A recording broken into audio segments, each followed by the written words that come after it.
ശ്രീ പുരുഷോത്തം രൂപാലാജി ഏതാനും മാസങ്ങൾക്ക് മുൻപ് ആ പ്രദേശം സന്ദർശിച്ചുകൊണ്ട് അദ്ദേഹം നൽകിയ ഉറപ്പ്, അദ്ദേഹം നൽകിയ വാഗ്ദാനം, ആ വാഗ്ദാനം ഈ പ്രദേശത്ത് നടപ്പിലാക്കുന്ന വികസനം, ആ വികസനം ഈ പ്രദേശത്തെ ജനങ്ങളെ വിശ്വാസത്തിലെടുത്തുകൊണ്ടുള്ള വികസനമായിരിക്കും. ജനങ്ങളെ വിശ്വാസത്തിലെടുത്തുകൊണ്ടുള്ള വികസനമാണ് നാടിനാവശ്യം. ജനങ്ങളെ വിശ്വാസത്തിലെടുക്കാതെ നടത്താൻ ശ്രമിക്കപ്പെട്ടിട്ടുള്ള വികസനം, ആ വികസനത്തിന്റെ ഇരകളാണ് ആറ്റിങ്ങലിലെ വലിയ പ്രദേശങ്ങളിലെ ആളുകൾ. കേരളയിൽ നിങ്ങൾക്ക് എല്ലാവർക്കും അറിയാം. അപ്പോൾ ഫിഷറീസ് മേഖലയും കാർഷിക മേഖല, ഈ പ്രദേശം നിരവധി സ്ഥലങ്ങൾ നാണ്യവിളകളും അതോടൊപ്പം തന്നെ ഭക്ഷ്യവിളകളും ഇതെല്ലാം കൃഷി ചെയ്യുന്ന കർഷകരാണ് ഈ നാട്ടിലുള്ളത്. നെടുമങ്ങാടും പോത്തങ്കോടും ഉൾപ്പെടെയുള്ള പ്രദേശങ്ങളിൽ വലിയ മാർക്കറ്റുകളുണ്ട്, അഗ്രികൾച്ചറൽ മാർക്കറ്റ്. അവിടുത്തെ സൗകര്യങ്ങൾ എത്ര പരിമിതമാണെന്ന് നമുക്കെല്ലാവർക്കും അറിയാം. കാട്ടാക്കടയിലും അരുവിക്കരയിലും ആ പ്രദേശങ്ങളിലേക്ക് പോയി കഴിഞ്ഞാൽ റബ്ബർ കർഷകർ നേരിടുന്ന പ്രശ്നങ്ങൾ നമുക്കെല്ലാവർക്കും അറിയാം. ആറ്റിങ്ങലിലും ചെറിയൻകീഴും അതുപോലെയുള്ള സ്ഥലങ്ങളിൽ പോയി കഴിഞ്ഞാൽ പാടശേഖര സമിതികളിലെ കർഷകർ നേരിടുന്ന പ്രശ്നങ്ങൾ നമുക്കെല്ലാവർക്കും അറിയാം. കർഷകർക്ക് അവരുടെ ഉൽപ്പന്നങ്ങൾക്ക് മതിയായ വില ലഭിക്കാൻ ആവശ്യമായിട്ടുള്ള നടപടികൾ എന്തുകൊണ്ടുണ്ടായില്ല? ബഹുമാന്യനായിട്ടുള്ള പ്രധാനമന്ത്രി നരേന്ദ്രമോദിജിയുടെ നേതൃത്വത്തിൽ കഴിഞ്ഞ 2 വർഷക്കാലമായിട്ട് നടത്തുന്ന ഒരു പ്രത്യേക പരിശ്രമമാണ് ഫാർമർ പ്രൊഡ്യൂസ് ഓർഗനൈസേഷനുകൾ. രാജ്യമെമ്പാടും ബ്ലോക്ക് തലത്തിൽ രൂപീകരിക്കപ്പെട്ടിട്ടുള്ള കർഷകരുടെ കൂട്ടായ്മ. രാജ്യത്ത് കർഷകരുടെ വരുമാനം ഇരട്ടിയാക്കുക എന്നുള്ള ലക്ഷ്യത്തോടുകൂടി നടത്തുന്ന പ്രവർത്തനങ്ങൾ, ആ പ്രവർത്തനം അതിന്റെ ഒരു ഭാഗമാണ് ഫാർമർ പ്രൊഡ്യൂസ് ഓർഗനൈസേഷൻ. നമ്മുടെ ഈ മണ്ഡലത്തിലെ എല്ലാ ബ്ലോക്കുകളിലും ഇതിനകം തന്നെ ഫാർമർ പ്രൊഡ്യൂസ് ഓർഗനൈസേഷനുകൾ രൂപീകരിക്കപ്പെട്ടു കഴിഞ്ഞു. തിരുവനന്തപുരം ജില്ലയിലെ ഏതാണ്ട് എല്ലാ ബ്ലോക്കുകളിലും രൂപീകരിക്കപ്പെട്ടു കഴിഞ്ഞു. ആ ബ്ലോക്കുകളിൽ രൂപീകരിക്കപ്പെട്ടിട്ടുള്ള ഫാർമർ പ്രൊഡ്യൂസ് ഓർഗനൈസേഷനുകളിലെ ആ കർഷകർ ഒരുമിച്ച് വന്നുകൊണ്ട് കഴിഞ്ഞ ദിവസം ഒരു തീരുമാനമെടുത്തു. ബാങ്കുകളുടെ സഹകരണത്തോടുകൂടി, ധനകാര്യ സ്ഥാപനങ്ങളുടെ സഹകരണത്തോടുകൂടി ഈ ജില്ലയിൽ വരുന്ന 100 ദിവസങ്ങൾക്കകം 1000 ചെറുകിട സംരംഭങ്ങൾ കാർഷിക മേഖലയിൽ ആരംഭിക്കുക എന്നുള്ള ലക്ഷ്യമാണ് ആ സംഘടനകൾ മുന്നോട്ട് വെച്ചിട്ട് തുടക്കം കുറിച്ചിരിക്കുന്നത്. ആദ്യത്തെ 300 സംരംഭങ്ങളുടെ വായ്പാ വിതരണം നടത്താൻ ഈ കഴിഞ്ഞ ദിവസം അവരെ ക്ഷണിച്ചിരുന്നു. കാർഷിക മേഖലയ്ക്ക് ധാരാളം സാധ്യതകളുള്ള പ്രദേശമാണ്. മലയോര മേഖലയിൽ ഇപ്പോഴും അവിടെ താമസിക്കുന്ന ജനങ്ങളും വന്യമൃഗങ്ങളും തമ്മിലുള്ള സംഘർഷം, മാൻ ആനിമൽ കോൺഫ്ലിക്റ്റ്, അതിനിരയായിട്ടുള്ള പ്രദേശമാണ്. കേരളത്തിന്റെ വിവിധ പ്രദേശങ്ങളിൽ ഇത് സംബന്ധിച്ച് വന്നുകൊണ്ടിരിക്കുന്ന വാർത്തകൾ കാണുമ്പോൾ നമ്മൾ ഓരോരുത്തരും നമ്മുടെ മണ്ഡലത്തിലെ ഈ പ്രശ്നങ്ങൾ നേരിടുന്ന സാധാരണക്കാരുടെ ദുരിതം, ആ ദുരിതമാണ് നമ്മുടെ മുന്നിലേക്ക് വരുന്നത്. അതോടൊപ്പം നമ്മുടെ നാട്ടിലെ ചെറുപ്പക്കാരായിട്ടുള്ള ആളുകൾ, നിരവധി ചെറുപ്പക്കാരായിട്ടുള്ള ആളുകൾ, അവർക്ക് തൊഴിൽ അവസരങ്ങൾ വേണം. തൊഴിലവസരങ്ങൾ നമ്മുടെ നാട്ടിൽ ലഭ്യമാക്കാൻ നടപടികൾ ഉണ്ടാക്കണം. ആ നടപടികൾ അത് പ്രാവർത്തികമാക്കാൻ കഴിയുന്ന വിധത്തിൽ നമ്മുടെ നാട്ടിലെ ചെറുപ്പക്കാരുടെ തൊഴിൽപരമായിട്ടുള്ള നൈപുണ്യം വർദ്ധിപ്പിക്കാൻ വേണ്ടിയിട്ടുള്ള ശ്രമങ്ങൾ ഉണ്ടാകണം. അങ്ങനെ തൊഴിൽ നൈപുണ്യം വർദ്ധിപ്പിച്ചുകൊണ്ട് ഈ നാട്ടിലെ ഓരോ വ്യക്തിയും, അങ്ങനെയുള്ള മുഴുവൻ ആളുകൾക്കും അവരുടെ വരുമാന മാർഗം വർദ്ധിപ്പിക്കാനുള്ള നടപടികൾ, ആ നടപടികൾ ഉണ്ടാക്കണം. ഇതൊക്കെയാണ് നരേന്ദ്രമോദി സർക്കാർ ഇന്ത്യ 2047 വികസിത രാഷ്ട്രമാകും എന്നുള്ള ലക്ഷ്യം വെച്ചുകൊണ്ട് മുന്നോട്ടേക്കുള്ള പ്രവർത്തനം ആരംഭിക്കുമ്പോൾ ആ പ്രവർത്തനത്തിന്റെ ആറ്റിങ്ങൽ പതിപ്പ്. ആ പ്രവർത്തനം ഇന്ത്യ ലോകത്തിലെ മൂന്നാമത്തെ വലിയ ശക്തിയായിട്ട് അടുത്ത 1-2 വർഷങ്ങൾക്കുള്ളിൽ മാറും. ഇപ്പോ ഇന്ത്യ ലോകത്തിലെ 5ാമത്തെ ശക്തിയാണ്. 2014 ഇന്ത്യ ലോകത്തിലെ 10ാമത്തെ ശക്തിയായിരുന്നു. അവിടെ നിന്ന് ഇന്ത്യ ലോകത്തിലെ ഏറ്റവും മികച്ച സാമ്പത്തിക ശേഷിയുള്ള രാഷ്ട്രമായിട്ട് മാറുമ്പോ അതിനർത്ഥം ഈ നാട്ടിലെ കർഷകന്റെ വരുമാനത്തിൽ ചുരുങ്ങിയത് 10 ഇരട്ടി വർധനവുണ്ടാവണം എന്നുള്ളതാണ്. ഈ നാട്ടിലെ ചെറുപ്പക്കാരുടെ വരുമാനത്തിൽ ചുരുങ്ങിയത് 10 ഇരട്ടി വർധനവുണ്ടാകണം എന്നുള്ളതാണ്. അങ്ങനെ ലക്ഷ്യം വെച്ചുകൊണ്ടുള്ള പദ്ധതികൾ, ആ പദ്ധതികൾ ആവിഷ്കരിച്ച് നടപ്പിലാക്കാൻ ഞാൻ നേരത്തെ സൂചിപ്പിച്ച നരേന്ദ്രമോദി സർക്കാരിനെ പിന്തുണയ്ക്കുന്ന ഒരു എംപിയിലൂടെയാണോ സാധിക്കുക, അതോ നരേന്ദ്രമോദി ഈ കാര്യങ്ങൾ നടപ്പിലാക്കാൻ ശ്രമിക്കുമ്പോൾ അതിന് തടസ്സം സൃഷ്ടിക്കുന്ന, നരേന്ദ്രമോദിജിയെ പ്രസംഗിക്കാൻ പോലും അനുവദിക്കാത്ത ഒരു എംപിയെ നമ്മുടെ ഈ മണ്ഡലത്തിൽ നിന്ന് തെരഞ്ഞെടുത്തയക്കണമോ എന്നുള്ള ചോദ്യം, ആ ചോദ്യത്തിനാണ് ആറ്റിങ്ങലിലെ ജനങ്ങൾ ഉത്തരം പറയാൻ പോകുന്നത്. ആറ്റിങ്ങലിലെ ജനങ്ങൾ എന്ത് ഉത്തരം പറയാൻ പോകും എന്നുള്ളതിന്റെ നിരവധി സൂചനകൾ ഇപ്പൊ കണ്ടുകൊണ്ടിരിക്കുകയാണ്. നമ്മുടെ ഈ മണ്ഡലത്തിന്റെ നിരവധി പ്രദേശങ്ങളിൽ നിന്ന് ഇതുവരെ ഇടതുപക്ഷത്തിന്റെയും കോൺഗ്രസിനോടൊപ്പവും ഒക്കെ പ്രവർത്തിച്ചിരുന്ന ആളുകൾ, അങ്ങനെയുള്ള നിരവധി ആളുകൾ കഴിഞ്ഞ ദിവസങ്ങളിൽ അവരുടെ അതുവരെയുള്ള പ്രവർത്തന മേഖലയും പാർട്ടിയും ഒക്കെ അതിൽ നിന്നോടൊക്കെ വിട പറഞ്ഞുകൊണ്ട് ദേശീയ ജനാധിപത്യ സഖ്യത്തിന്റെയും ഭാരതീയ ജനതാ പാർട്ടിയുടെയും ഒക്കെ ഭാഗമാകാൻ വേണ്ടിയിട്ട് സന്നദ്ധരായിട്ട് ഓരോ ദിവസവും വന്നുകൊണ്ടിരിക്കുന്ന ഒരു സാഹചര്യം ഞാൻ മനസ്സിലാക്കുന്നത്. ഇന്നും ഈ പരിപാടിയിലും അങ്ങനെ പുതുതായിട്ടുള്ള ചില ആളുകൾ, ആ ആളുകൾക്ക് ഭാരതീയ ജനതാ പാർട്ടിയുടെ ഭാഗമാകാൻ താല്പര്യപ്പെട്ടു വന്നിരിക്കുന്ന ആളുകൾക്ക് അംഗത്വം നൽകാനുള്ള തീരുമാനവും അതിനു വേണ്ടിയിട്ടുള്ള നടപടികളും സംഘാടകരുടെ ഭാഗത്തു നിന്നുണ്ടായിട്ടുണ്ട് എന്നുള്ളതാണ്.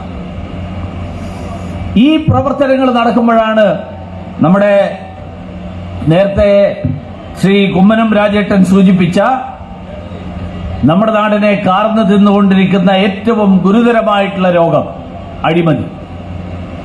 അഴിമതി ഭരണത്തിലിരിക്കുന്നവരെ മാത്രം ബാധിക്കുന്ന പ്രശ്നമല്ല. അഴിമതി സാധാരണക്കാരന്റെ അവന്റെ അവസരങ്ങൾ ഇല്ലാതാക്കുന്നതാണ്. കാരണം സാധാരണക്കാരനായിട്ടുള്ള ഒരു കുട്ടി, ഒരു വിദ്യാർത്ഥി പഠിച്ചു പാസ്സായി അവന്റെ കഴിവ് തെളിയിക്കാൻ അവൻ അവസരമില്ല. പകരം സ്വാധീനമുള്ളവന്റെ, ഭരണസ്വാധീനമുള്ളവന്റെ, അവന്റെ താല്പര്യങ്ങൾക്കനുസരിച്ച് ഭരണകൂടങ്ങൾ ചലിക്കുന്ന ഒരു സ്ഥിതി വന്നാൽ അതിന്റെ നഷ്ടം, ഏറ്റവും വലിയ നഷ്ടമുണ്ടാകുന്നത് ഈ നാട്ടിലെ സാധാരണക്കാർക്കാണ്. അതുകൊണ്ടാണ് ബഹുമാന്യനായിട്ടുള്ള പ്രധാനമന്ത്രി പറഞ്ഞത്, കുടുംബവാഴ്ചയും അഴിമതിയും ഇത് രണ്ടും ജനാധിപത്യത്തെ തകർക്കുന്ന പ്രവണതകളാണ്. ഇത് രണ്ടും കാരണം ഏറ്റവും കൂടുതൽ വിഷമം അനുഭവിച്ചിട്ടുള്ള ആളുകൾ, ആ ആളുകൾ ഈ നാട്ടിലെ സാധാരണക്കാരായിട്ടുള്ള ആളുകളാണ്. അങ്ങനെയുള്ള സാധാരണക്കാരായിട്ടുള്ള ആളുകളെ കൊള്ളയടിക്കുന്ന, ആ കൊള്ളയടിക്കുന്നവർ ആരാണെങ്കിലും അവർക്കെതിരായിട്ട് നരേന്ദ്രമോദിയുടെ നേതൃത്വത്തിലുള്ള സർക്കാർ കർശനമായിട്ടുള്ള നിലപാടെടുക്കുകയാണ്. അതുകൊണ്ടാണ് പ്രധാനമന്ത്രി 2014 ഭരണമേറ്റെടുത്തപ്പോൾ അദ്ദേഹം പറഞ്ഞു, ന ഖാഊംഗ ന ഖാനെ ദൂംഗ. സ്വയം ഞാൻ വെട്ടിപ്പ് നടത്തില്ല, ഒരുത്തനെയും വെട്ടിപ്പ് നടത്താൻ അനുവദിക്കില്ല. അഴിമതി കാട്ടിയാൽ അകത്ത് കിടക്കും. ആ അകത്ത് കിടക്കും എന്നുള്ളത് തിന്നുകയുമില്ല, തീറ്റിക്കുകയുമില്ല എന്നുള്ള നരേന്ദ്രമോദി സർക്കാരിന്റെ നയമാണ്. കാരണം ആ വെട്ടിപ്പ് നടത്തുന്നത് ഈ നാട്ടിലെ സാധാരണക്കാരന്റെ പണമാണ്. അതുകൊണ്ട് മദ്യനയ അഴിമതിയിൽ, ആ അഴിമതിയിൽ ഒന്നുമില്ല, വേട്ടയാടലാണ് എന്നൊക്കെ പറയുന്ന ആളുകൾ, അവരോട് എനിക്ക് ചോദിക്കാനുള്ളത്, അതിലൊന്നുമില്ലെങ്കിൽ കേജ്രിവാളിന്റെ ഉപമുഖ്യമന്ത്രി മനീഷ് സിസോദിയ സുപ്രീം കോടതി അടക്കം ജാമ്യം നൽകാത്തത് എന്താണ്? മനീഷ് സിസോദിയ 2023 ഫെബ്രുവരി മുതൽ അകത്ത് കിടക്കുകയാണ്. ഒരു വർഷമായിട്ട് 2023 ഫെബ്രുവരി മുതൽ ഒരു വർഷമായിട്ട് അകത്ത് കിടന്ന് ഈ രാജ്യത്തെ എല്ലാ കോടതികളെയും സമീപിച്ചു. സുപ്രീം കോടതി അടക്കം ആരും ജാമ്യം കൊടുത്തില്ല. സുപ്രീം കോടതി ജാമ്യം കൊടുക്കുന്നത് നരേന്ദ്രമോദിയുടെ തീരുമാനമല്ല. സുപ്രീം കോടതി ആ കോടതിക്ക് അവരുടെ വിവേചനാധികാരം, അവരുടെ നീതിന്യായ വ്യവസ്ഥയെക്കുറിച്ചിട്ടുള്ള അവരുടെ വിശദമായിട്ടുള്ള പരിശോധനകൾ, ആ പരിശോധനകളുടെ അടിസ്ഥാനത്തിലാണ് 2023 മുതൽ അകത്ത് കിടക്കുകയാണ്. ആ പാർട്ടിയുടെ നേതാവായിട്ട് രാജ്യസഭയിൽ ആ പാർട്ടിയുടെ നേതാവായിരുന്ന സഞ്ജയ് സിംഗ് ഒക്ടോബർ മുതൽ ജയിലിലാണ്.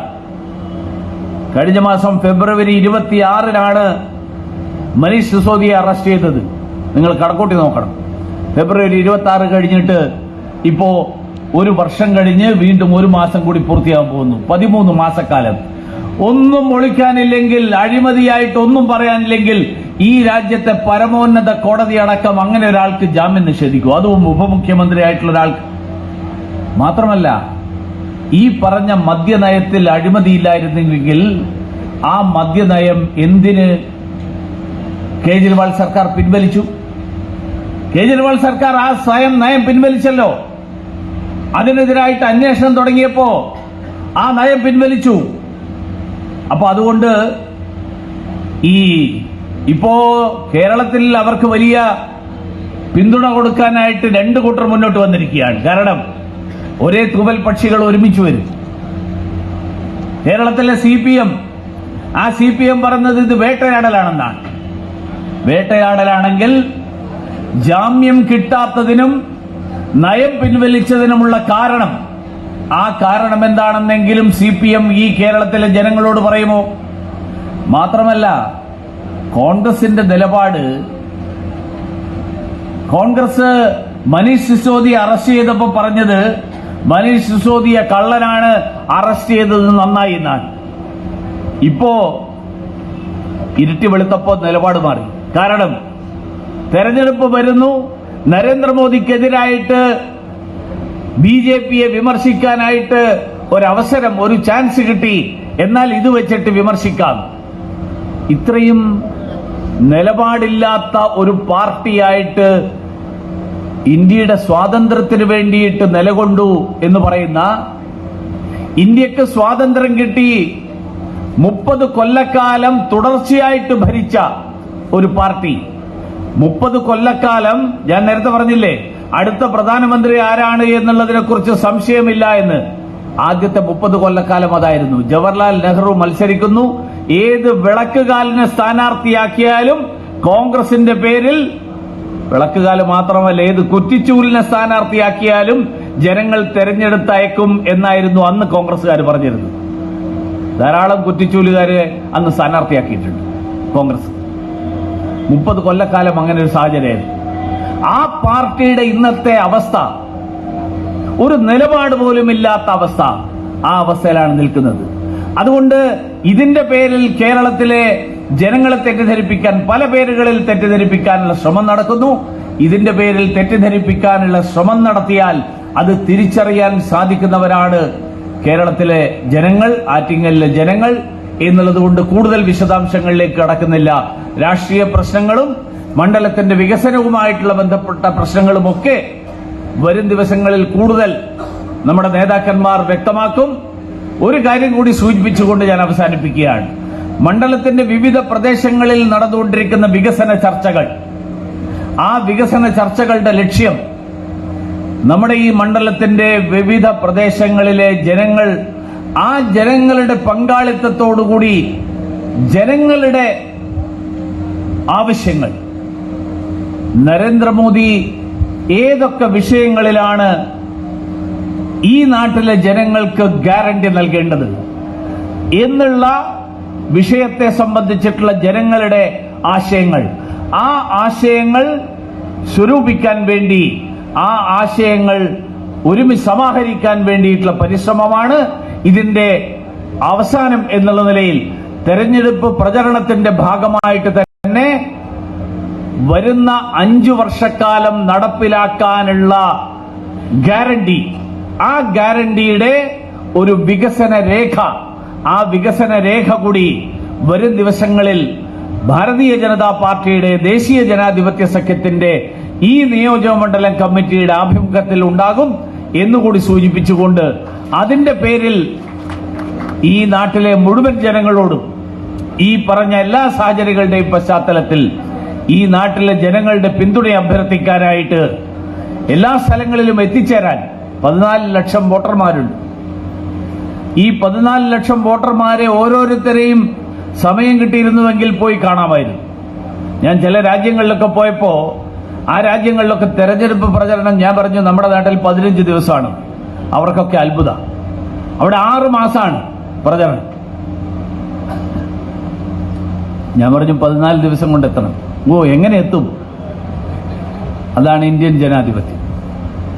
14 ദിവസം കൊണ്ട് എല്ലാവരെയും നേരിൽ കാണണമെന്ന ആഗ്രഹമുണ്ടെങ്കിലും അത് എത്തിച്ചേരാൻ കഴിയില്ല എന്നെനിക്കറിയാം. അതുകൊണ്ട് എനിക്ക് എന്റെ മുന്നിൽ ഇവിടെ വന്നിരിക്കുന്ന ഭാരതീയ ജനതാ പാർട്ടിയുടെ പ്രവർത്തകരായിട്ടുള്ള ദേശീയ ജനാധിപത്യ സഖ്യത്തിന്റെ വിവിധ ഘടകകക്ഷികളുടെ പ്രവർത്തകരായിട്ടുള്ള നിങ്ങളോടെല്ലാവരോടും അഭ്യർത്ഥിക്കാനുള്ളത്, എനിക്ക് വേണ്ടി ഈ മണ്ഡലത്തിലെ 14 ലക്ഷം വോട്ടർമാരിൽ ഓരോരുത്തരെയും കാണാൻ സമയം കണ്ടെത്തണം എന്നെനിക്ക് അഭ്യർത്ഥിക്കാൻ കൂടി ഞാൻ ഈ അവസരത്തിൽ ആഗ്രഹിക്കുകയാണ്. തീർച്ചയായിട്ടും അങ്ങനെ സമയം കണ്ടെത്തി ആളുകളെ സമീപിച്ചാൽ ഈ നാട്ടിലെ വോട്ടർമാർ നരേന്ദ്രമോദിജിക്ക് അനുകൂലമായിട്ട് വിധിയെഴുതാൻ സന്നദ്ധരാണ് എന്നുള്ള കാര്യത്തിൽ യാതൊരു സംശയവുമില്ല. അതിനു പകരം ഞാൻ ഒരൊറ്റ കാര്യമേ ഉറപ്പു നൽകുന്നുള്ളൂ. ആ ഒരൊറ്റ കാര്യം, കഴിഞ്ഞ കാലങ്ങളിലെ പോലെ വല്ലപ്പോഴും സന്ദർശിക്കുന്ന MP ആയിരിക്കില്ല. പകരം ഈ മണ്ഡലത്തിലെ ഏത് വോട്ടർക്കും ഏത് സമയവും രാവും പകലുമില്ലാതെ ലഭ്യമാകുന്ന ഈ മണ്ഡലത്തിൽ തന്നെയുള്ള ഒരു MP ആയിരിക്കും എന്ന് മാത്രം ഉറപ്പു നൽകിക്കൊണ്ട് ഞാൻ എന്റെ വാക്കുകൾ അവസാനിപ്പിക്കുന്നു. എല്ലാവർക്കും നന്ദി.